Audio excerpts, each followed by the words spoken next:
Hello friends, Jyotsna నా కూతురే అని అందరి ముందు నిజాన్ని చెప్పేసిన దాసు.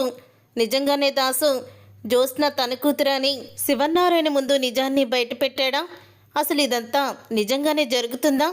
ఇది కళ నిజమా అనేది కామెంట్ సెక్షన్లో తెలియచేయండి. ఇది నిజమైతే బాగుండు అనేవాళ్ళు తప్పకుండా వీడియోని లైక్ చేయండి. కానీ చివరి వరకు స్కిప్ చేయకుండా చూడండి. ఇంటికి వచ్చిన కాశీని నువ్వు అసలు నాకు అవసరం లేదు, నీతో నేను విడాకులు తీసుకుంటాను అని స్వప్న అయితే కాశీని చాలా అంటూ ఉంటుంది. అప్పుడే ఇక అందరూ కూడా స్వప్నని ఆపాలని ప్రయత్నిస్తారు. ఎవ్వరి మాట కూడా వినదు. అంత మంచితనం కూడా పనికిరాదు నాన్న. జ్యోత్స్న మాటలు విని నమ్మక ద్రోహం చేసిన ఈ కాశీని నేనెప్పటికీ కూడా భర్తగా ఒప్పుకోను అని చెప్పేస్తుంది స్వప్న. ఏంటి, జ్యోత్స్న వల్లే వీడిదంతా చేశాడా? ఏం జరిగిందమ్మా అని అడుగుతూ ఉంటాడు దాసు. కాశీని మీరే అడగండి మావయ్య, కానీ కాశీతో నేను మాత్రం కాపురం చేయలేను. ఇలాంటి మోసగాన్ని నేను అస్సలు కూడా నా జీవితంలో ఉంచను. ఎదుటి వాళ్ళు చెప్పుడు మాటలు విని ఎవరు ఎలాంటి వాళ్ళో తెలుసుకోకుండా తను ప్రవర్తించే తీరు నాకు నచ్చలేదు అని అంటూ ఉంటే అప్పుడే ఆ మాట విని ఒక్కసారి కాశీ దాసు కూడా షాక్ అయిపోతూ ఉంటారు. నన్ను దూరం చేసుకున్నందుకు నువ్వు చాలా బాధపడతావు అని కాశీ అయితే అక్కడి నుంచి వెళ్ళిపోతాడు.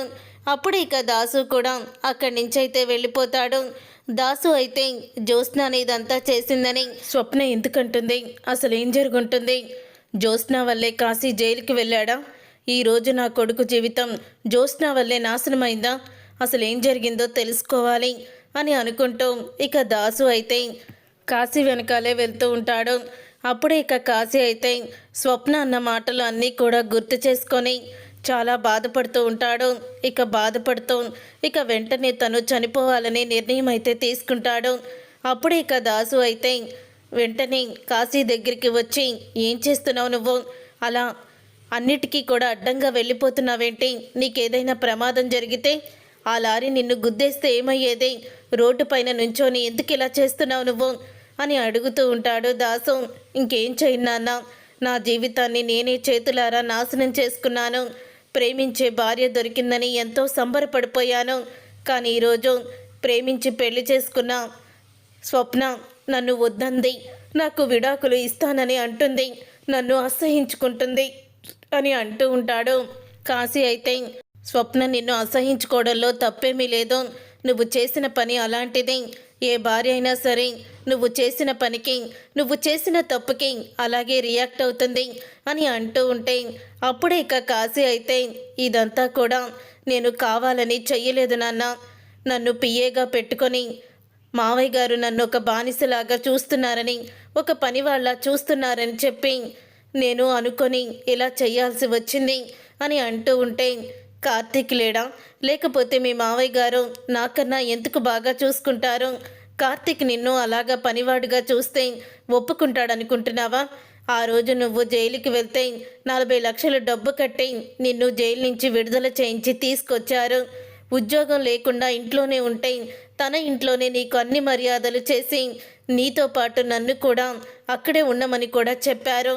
అలాంటి మంచి వ్యక్తులని నువ్వు నమ్మక ద్రోహం చేసి జైలుకి పంపిస్తే నీ భార్య ఎలా ఒప్పుకుంటుందనుకుంటున్నావు? కానీ స్వప్న చివర్లో ఒక మాట అంది. జ్యోత్స్న మాటలు విని నువ్వు చేసిన పని వల్లే ఈరోజు మన ఇద్దరం విడిపోతున్నామని. అసలు జ్యోత్స్నతో నువ్వేం చేశావు? జ్యోత్స్ననే ఇదంతా చేసిందని స్వప్న ఎందుకంటుంది? అసలు ఈ విషయంలో జ్యోత్స్న చేసిన తప్పేంటి అని అడుగుతూ ఉంటాడు దాసు. అప్పుడే ఇక కాశీ అయితే స్వప్న చెప్పింది నిజమే నాన్న. జ్యోత్స్న మాటలు విని నేను చాలా పెద్ద తప్పు చేసి ఈరోజు నా జీవితాన్ని అంధకారంలోకి నెట్టేసుకున్నాను అని అంటూ ఉంటాడు. కాశీ అయితే అసలు ఏం జరిగిందిరా? నువ్వు ఎందుకు జైలుకి వెళ్లాల్సి వచ్చింది? మీ మావయ్య గారి మీద ఎందుకు నింద వేయాల్సి వచ్చింది? అసలు ఏం జరిగిందో మొత్తం జరిగినట్టుగా చెప్పు, లేకపోతే నేను చచ్చినంత ఒట్టే అని అంటూ ఉంటాడు దాసు. అప్పుడే ఇక కాశీ అయితే నాన్న అని అంటూ ఉంటే, అవునరా, స్వప్నకి నీ మీద అంత కోపం వచ్చిందంటే నువ్వు ఎంత గొప్ప పని చేశావో, ఎంత తప్పుడు పని చేశావో నాకు అర్థమవుతుంది. నువ్వు నిజంగానే మారావని నువ్వు అనుకుంటే ఇప్పటి నుంచైనా నువ్వు మనిషిలాగా ఎవరి మాటలు కూడా వినకుండా బ్రతుకోవాలనుకుంటే ఖచ్చితంగా నువ్వు అసలు ఏం జరిగిందో నాకు చెప్పి తీరాల్సిందే అని దాసు అయితే కాశీని అడుగుతూ ఉంటాడు. అప్పుడు ఇక కాశీ అయితే అది నాన్న అని అంటూ ఉండగా, నిజం చెప్పు, ఇదంతా జ్యోత్స్నానే నీ వల్ల చేయించిందా? అసలు జ్యోత్స్నాతో నువ్వెందుకు చేతులు కలిపావు, ఏం జరిగింది అని అడుగుతూ ఉంటే, జ్యోత్స్నక్క కంపెనీలో చాలా భారీ స్కామ్ చేసింది, కొన్ని కోట్లు తను నొక్కేసింది. ఆ విషయాలన్నీ మావయ్య గారికి సాక్ష్యాలతో సహా దొరికాయి. నేను ఒకరోజు దీపక్ని తీసుకొని శివనారాయణ ఇంటికి వెళ్ళినప్పుడు వాళ్ళిద్దరూ నా దగ్గరికి వచ్చి, నువ్వు డ్రైవర్గా కూడా జాయిన్ అయిపోయావన్నమాట అని నోటికొచ్చినట్లు మాట్లాడి నన్ను రెచ్చగొట్టారు. అలా అయిపోయిన తర్వాత నేను కూడా జ్యోత్స్నాతో ఒక మాట అన్నాను, నువ్వు చేసిన స్కామ్ 2 కోట్లే కాదు, కొన్ని కోట్ల స్కామ్ ఉంది, అది బయటపడబోతుంది. ఈ విషయాన్ని నీకు త్వరలోనే అందరి ముందు బయటపడేలా చేస్తారు. మా మావయ్య గారు సాక్ష్యాలు చూపించి శివనారాయణ గారి ముందు ఇక నువ్వు తప్పించుకోవడం అనేది కుదరదు అని చెప్పాను. అలా చెప్పిన తర్వాత నానమ్మ అలాగే జ్యోత్స్నక్క ఇద్దరూ కూడా షాక్ అయిపోయారు. ఇక జ్యోత్స్నక్క అయితే లోపలికి వెళ్ళింది. వెళ్ళిన తర్వాత ఒక అరగంటకి వచ్చి జ్యోత్స్నక్క పిలుస్తుందని నన్ను నానమ్మ జ్యోత్స్నక్క గదిలోకి తీసుకువెళ్ళింది. ఎన్ని రోజులని నువ్వు ఇలాగా పిఏగా పనిచేస్తావు, ఇక్కడే ఎందుకుంటావు, అందుకనే నీకు నేను ఒక మంచి ఉద్యోగం చూశాను. మీ మావయ్య గారి ముందు నువ్వెందుకు పిఏగా పనిచేయడం, వాళ్ళు పని వాళ్ళ నిన్ను చూస్తున్నారు, నిన్ను గౌరవించడం లేదు అని ఇద్దరు కూడా నాతో చెప్పారు. అప్పుడే జ్యోత్స్నక్క ఇన్ని రోజులు కూడా నిన్ను సరిగ్గా పట్టించుకోలేదు, కానీ నీలో చాలా టాలెంట్ ఉంది కాబట్టి నేను ఒక కంపెనీని చెప్తాను, దానిలో వెళ్ళు, జాయిన్ అవ్వు అని కంపెనీ పేరు చెప్పింది. అలా కంపెనీ పేరు చెప్పిన తర్వాత నేను కూడా వెళ్ళాను. వెళ్ళాక అప్పుడే వైరా సీఈఓ అని తెలిసింది. అతను నా సర్టిఫికెట్లు చూసి, నువ్వు అసలు పిఏగా పనిచేయడం ఏంటి, నిన్నెందుకు ఇంత అవమానంగా చూస్తున్నారు అంటూ తను కూడా అలాగే మాట్లాడాడు. నాకు నెలకి 20,000 శాలరీ, అలాగే ఒక బంగ్లా, 10 లక్షల క్యాష్ అంతా కూడా ఇస్తా అన్నాడు. ఇక దానికి ఆశపడి నేను అలా చెప్పాల్సి వచ్చింది అని నిజాన్ని బయట పెడతాడు కాశీ. అయితే ఇదంతా జ్యోత్స్న అక్క చేయమంది, ఒకవేళ తన గురించి బయటపడకుండా ఇలాగే స్కామ్ చేసి తప్పించుకుందామని చూసినట్టుంది అని అంటూ ఉంటాడు. ఆ మాట విని ఒక్కసారే షాక్ అయిపోతూ ఉంటాడు దాసు. అయితే తీరా వైరా అనే అతనికి మా అందరికీ కూడా తెలిసిపోయింది నిజం. ముందు కార్తిక్ బావే నిరూపించాడు. కార్తిక్ బావ నిరూపించడంతో అప్పుడు జ్యోత్స్న అక్క తనకేమీ తెలియనట్టు తను నటించేసింది. తనకేమీ తెలియనట్టు నటించేసి నింద మా మీద వేసింది, వైరాని నన్ను అరెస్ట్ చేయించింది అని అంటూ ఉంటాడు కాశీ. ఇప్పటికీ కూడా నీకు అర్థం కావడం లేదా? జ్యోత్స్న ఎలాంటిదో, తన ప్రవర్తన ఎలాంటిదో, తను అవకాశవాది, ఏదైనా చెయ్యాలనుకుంటే ఎదుటి వాళ్ళని ఎంతటి వారైనా సరే కుప్పకూల్చి తనే ముందుండాలని అనుకుంటుంది. ఈరోజు కూడా అలాగే చేసింది అని అంటూ ఉంటాడు దాసు. అయితే ఇక దాసు మాటలకి కాశీ అయితే, నువ్వు చెప్తుంటే ఇప్పుడే నాకు అనిపిస్తుంది నాన్న, అసలు ఏం చెయ్యాలో అర్థం కావడం లేదు, నాకు చావు తప్ప వేరే దిక్కు లేదు. స్వప్న మాటల్ని చూస్తూ ఉంటే ఇంకెప్పటికీ కూడా తను నాతో వచ్చేటట్టు, నాతో కాపురం చేసేటట్టు కనిపించడం లేదు. స్వప్న దూరం అయితే నేను బ్రతకలేను అని అంటూ ఉంటాడు కాశీ. తప్పు చేసేటప్పుడు నువ్వు అనుకోలేదా అసలు నేను ఈ ఇంటి అల్లుండని, తర్వాత ఇక ఇంట్లోనే కదా ఉండేదని నీకేమీ తెలియడం లేదా? ఎందుకు నువ్వు ఇలా చేశావో? చెప్పుడు మాటలు విని జ్యోత్స్న తనను తాను తప్పించుకోవడానికి మిమ్మల్ని ఇద్దరినీ కూడా అడ్డం పెట్టుకుంది. చివరికి మీ భార్యాభర్తలు ఇద్దరు కూడా దూరం అయ్యేలా చేసింది అని అంటూ ఉంటాడు దాసు. అయితే అప్పుడు ఇక ఒక్కసారే కాశీ అయితే కళ్ళు తిరిగి పడిపోతాడు. కాశీ కళ్ళు తిరిగి పడిపోవడంతో అది చూసి దాసు అయితే షాక్ అయిపోతూ వెంటనే కాశీని హాస్పిటల్కి అయితే తీసుకువెళ్తాడు. తీసుకువెళ్ళిన తర్వాత ఇక నర్సు వచ్చి కాశీని లోపలికి తీసుకువెళ్ళి తర్వాత ఇక నర్సు బయటికి వచ్చి అంటూ ఉంటుంది, ఆయన పరిస్థితి క్రిటికల్గానే ఉంది సార్, 24 గంటలు గడిస్తే కానీ చెప్పలేము అని డాక్టర్లు అయితే చెప్తారు. ఇక ఆ మాట విని ఒక్కసారి దాసు షాక్ అయిపోతూ ఉంటాడు. ఇక దాసు షాక్ అయిపోతూ, ఏంటి కాశీ, ఈరోజు నువ్వు జ్యోత్స్న వల్ల ఈ పరిస్థితికి వచ్చావు, జ్యోత్స్న తనని తాను రక్షించుకోవడానికి ఈరోజు నా కొడుకు జీవితాన్ని నాశనం చేయాలనుకుంది, ఇక జ్యోత్స్నాని నేను వదిలిపెట్టను అని అనుకుంటూ ఉంటా దాసు అయితే అప్పుడే ఇక దాసు అయితే వెంటనే కార్తిక్ అయితే ఫోన్ చేస్తాడు.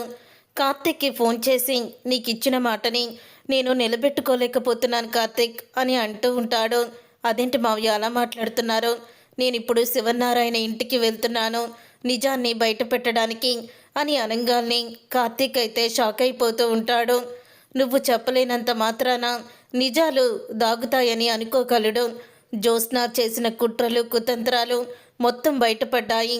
కాశీని జైలు నుంచి మీ నాన్న విడుదల చేయించాకనే కాశీని జైలుకి పంపించి అసలు కుటుంబాన్ని నాశనం చేసి కంపెనీని మరొకటి చేతిలో పెట్టి మొత్తం కుటుంబాన్ని రోడ్డుకి ఈడ్చాలని జ్యోత్స్న ప్లాన్ చేసింది. ఆ ప్లాన్ మొత్తం నాకు తెలిసిపోయింది. ఇక జ్యోత్స్నాని క్షమిస్తే మాత్రం నేను చేసే అది పెద్ద తప్పులో మరొకటి అదే అవుతుంది. ఇక జ్యోత్స్న గురించి నేను శివనారాయణకి నిజం చెప్పేయాలి. అందుకని వెళ్తున్నాను. ఇక ఎవ్వరు చెప్పినా కూడా వినను అని వెంటనే స్విచ్ ఆఫ్ చేసేస్తాడు ఫోన్ని కూడా. ఇదింతా విని కార్తిక్ అయితే షాక్ అయిపోతూ అంటూ ఉంటాడు దీపతో. ఏంటి దీప, అసలు ఏం చేస్తున్నాడో దాసు మావయ్య ఇప్పుడు వెళ్ళి నిజాన్ని చెప్పబోతున్నాడంట ఫోన్లో అన్నాడు. మళ్ళీ ఫోన్ చేస్తే స్విచ్ ఆఫ్ వస్తుంది. అక్కడ ఏం జరుగుతుందో తెలీదు. నేను అక్కడికి వెంటనే వెళ్తాను అని అంటూ ఉంటాడు కార్తిక్ అయితే. అలా కార్తిక్ అలా అన్న తర్వాత వెళ్ళు బావా, అక్కడ ఏం జరుగుతుందో కూడా నాకు అర్థం కావడం లేదు అని భయపడిపోతూ ఉంటుంది దీప. అలా భయపడిపోయిన తర్వాత ఇక దాసు అయితే మొత్తానికి శివనారాయణ ఇంటికైతే వస్తాడు. దాసు రావడం చూసి అప్పుడే జ్యోత్స్న పరిగెత్తుకుంటూ వచ్చి ఈ టైంలో ఎందుకు వచ్చావు నాన్న అని అడుగుతూ ఉంటుంది. ఈ టైంలో నిజం చెప్పడానికి వచ్చాను అని దాసు అయితే అంటాడు. ఆ మాట విని జ్యోత్స్న షాక్ అయిపోతూ ఏం మాట్లాడుతున్నావు నాన్న, నిజం చెప్పడం ఏంటి అని అంటూ ఉంటే కాశీ జైలు నుంచి విడుదలయ్యి ఇంటికి వచ్చాడు. కాశీని జైలు నుంచి విడుదల చేయించింది వాళ్ళ మావయ్య శ్రీధర్ బావ అని అంటూ ఉంటే అప్పుడే జ్యోత్స్న షాక్ అయిపోతూ తప్పు చేశాడు కాబట్టే కదా శిక్ష అనుభవిస్తున్నాడు. కూతురు జీవితం ఏమవుతుందని భయంతో శ్రీధర్ మావయ్య కాశీని విడుదల చేయించినట్టున్నాడు అని అంటూ ఉంటుంది జ్యోత్స్న. దీంట్లో నా తప్పేముంది అని అనడంతో అప్పుడే ఇక ఆ మాట విని ఇక వెంటనే జ్యోత్స్న చెంప పగలగొడతాడు దాసు అయితే. కాశీని రెచ్చగొట్టి నీ గుట్టు నీ మోసం ఎక్కడ బయటపడిపోతుందా అని భయపడిపోతూ నువ్వు కాశీని రెచ్చగొట్టి వైరా దగ్గరికి పంపించి మీ శత్రువైన వైరాతో చేతులు కలిపి సగం కంపెనీని ఇస్తానని బేరమాడుకొని చివరికి నా కొడుకుని ఆ వైరాని కూడా పోలీసుల ముందు ఇరికించావు. దొంగ సాక్ష్యం చూపిస్తున్నారు అంటూ నాటకం ఆడావు అని అంటూ జ్యోత్స్నాని నిలదీస్తూ ఉంటాడు దాసు అయితే. ఇక నువ్వు ఇక్కడి నుంచి ఏ కుట్రలు కుతంత్రాలు చెయ్యలేవు. ఏ ఆస్తి కోసమైతే ఈరోజు నా కొడుకు జీవితాన్ని నాశనం చెయ్యాలని చూస్తున్నావో అదే ఆస్తి నీకు రాకుండా చేస్తాను.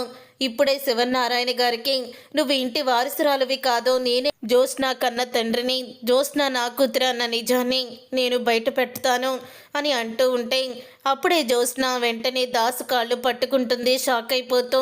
వద్దు నాన్న, అలా చెప్పి నా జీవితాన్ని నాశనం చేయకు అని అంటూ ఉంటుంది. ఇంతలో ఇక దాసు అయితే జ్యోత్స్నాని పక్కకి నెట్టేసి లోపలికైతే శివనారాయణ అంటూ గట్టిగా అరుచుకుంటూ లోపలికి వస్తాడు. అప్పుడే జ్యోత్స్న వద్దు నాన్న, నిజం చెప్పొద్దు నాన్న అని వెనకాలే బ్రతిమలాడుకుంటూ వస్తూ ఉంటుంది. అయినా సరే దాసు అయితే వినిపించుకోవడం.